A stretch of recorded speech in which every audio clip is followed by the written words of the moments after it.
Bonjour, bienvenue pour cette nouvelle vidéo. Donc aujourd'hui, je voudrais vous parler des demandes de visa salarié. Parce qu'en effet, c'est des visas qui sont beaucoup sollicités et c'est vrai qu'il y a beaucoup de personnes à l'étranger qui voudraient venir travailler en France vu qu'il y a beaucoup de besoins.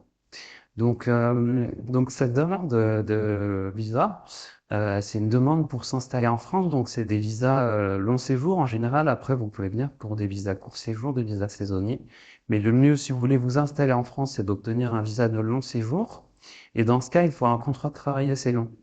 Donc il faut avoir trouvé un employeur qui accepte de vous embaucher sur le long terme. Donc la première étape pour la demande de visa, ça va être déjà donc d'avoir l'employeur et de demander une autorisation de travail en ligne. Donc ça, c'est une demande qui est faite, voilà, vous pouvez la faire depuis l'étranger, sinon c'est votre employeur qui l'a fait. Donc il peut aussi vous donner un mandat pour la faire. Également, si l'employeur a des difficultés, il peut solliciter un avocat pour déposer cette démarche en ligne. Donc en fait, l'autorisation de travail, donc comme je l'ai expliqué aussi dans mon autre vidéo sur les autorisations de travail, ça va permettre de confirmer que le métier pour lequel vous demandez l'emploi, euh, voilà, est un métier en tension et qu'il y a besoin de personnes pour occuper ce poste, des personnes qui ne sont pas trouvées parmi les ressortissants français ou étrangers qui vivent en France. Donc voilà, dans cette démarche, il va falloir donner pas mal de justificatifs, donc notamment le type de contrat, justifier de vos formations, de vos compétences professionnelles dans ce domaine. Donc c'est pour ça que si vous demandez un métier en tension, il faudra dans le dossier de visa au moins avoir un diplôme pour pouvoir en cas de recours justifier de vos compétences pour ce poste. Voilà, donc c'est le cas, par exemple, moi j'ai le cas pour les techniciens fibre optique. Donc c'est important d'avoir un diplôme pour pouvoir justifier dans le cas ou dans le dossier de visa de vos compétences pour occuper ce poste. Donc une fois que vous avez obtenu l'autorisation de travail, souvent vous pouvez avoir la réponse dans un délai d'un mois, voire un peu plus, ça dépend des régions. Puisque selon le type de demande, ça peut être plus ou moins long, s'il y a des pièces complémentaires à fournir. Donc en général, c'est quand même plutôt rapide. Ensuite, donc, vous pouvez déposer votre dossier de visa. Donc il faudra bien dans le dossier de visa aussi justifier des conditions de votre vie en France, donc c'est-à-dire votre logement. Donc il va falloir fournir des justificatifs comme quoi vous êtes logé par exemple par votre employeur. L'employeur doit fournir le bail du logement qu'il a si c'est un logement qui loue lui aussi pour les salariés. Donc c'est important d'avoir un dossier bien complet parce qu'en fait, si vous avez un refus et que vous devez contester devant le tribunal administratif, le refus, ça peut prendre plusieurs mois pour avoir une réponse.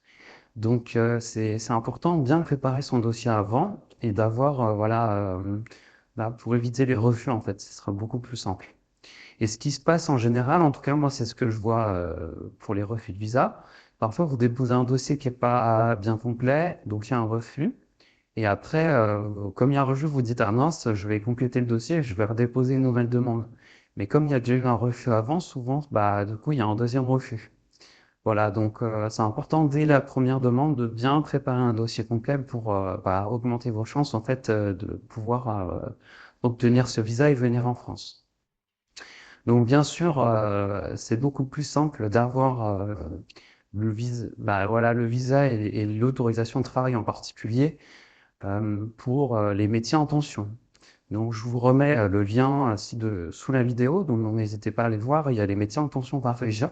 Donc selon la région où est votre employeur, le métier sera en tension. Donc vérifiez bien selon l'endroit où vous allez travailler.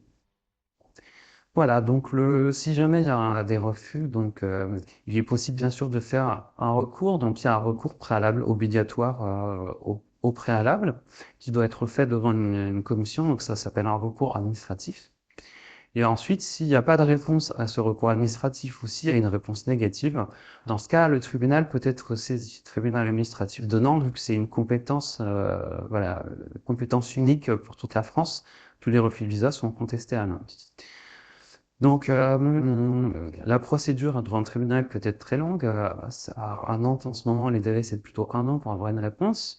Mais si l'employeur justifie qu'il a vraiment besoin en urgence des salariés et que vous justifiez aussi que vous êtes au chômage dans votre pays d'origine, il est possible de faire un référé suspension. Donc en fait, ça va être une procédure pour suspendre en urgence la décision de refus de visa.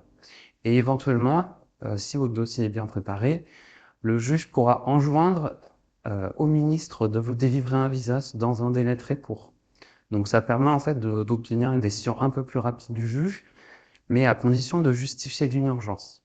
Voilà. Donc j'espère que voilà, j'ai pu vous apprendre des choses sur les visas salariés.